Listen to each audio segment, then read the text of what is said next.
Assalamu alaikum. Today I want to discuss FATF and Pakistan's close engagement with it, as we already know that Pakistan had been placed on the grey list of FATF since June 2018. But before discussing the implications of being put on the grey list, let's first discuss what actually FATF is and how it works. Well, FATF is an international watchdog that has been established as a result of initiative of G7 countries.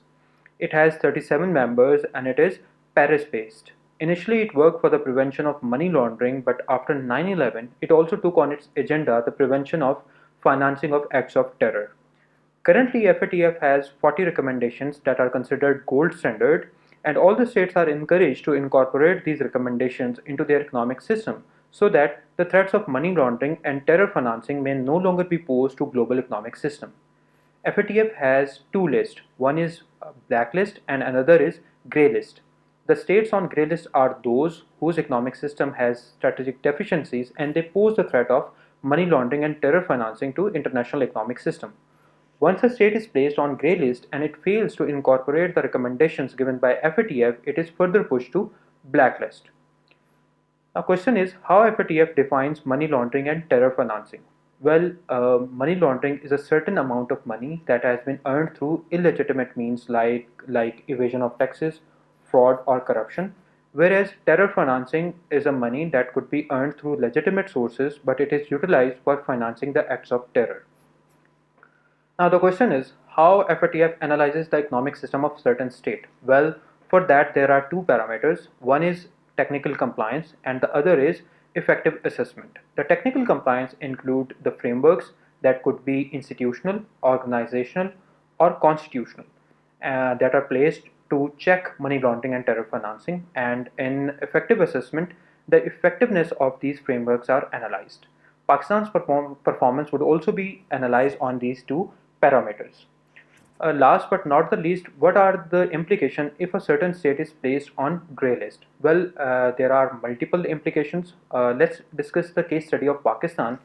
Well, we live in an era of globalization and no economy can thrive in isolation. So, Pakistan's banking channel could be affected by being on the grey list. All spheres of economy could be affected like exports, import, remittances, foreign direct investment.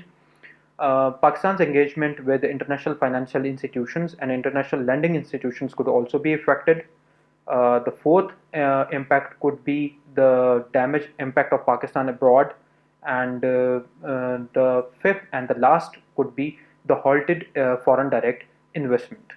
Uh, Another important aspect is whether putting Pakistan on grey list is equal to international isolation or not. Well, most of the national and international scholars believe that FATF works with a political bias and serves the vested interests of US and its allies. Let's not forget that in January 2018, the motion to put Pakistan on grey list was put forward by US and its allies, and it was in the context of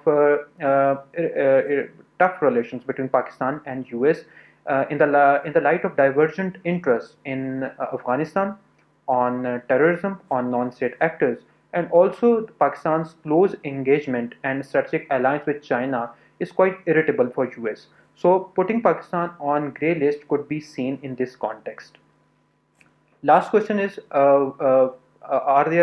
is there any danger that Pakistan could be placed on blacklist? Well, uh, Pakistan has already harnessed the support of four friendly countries that are Saudi Arabia, Malaysia, Turkey, and China, and only three votes are required to prevent blacklisting. So, blacklisting of Pakistan is least likely.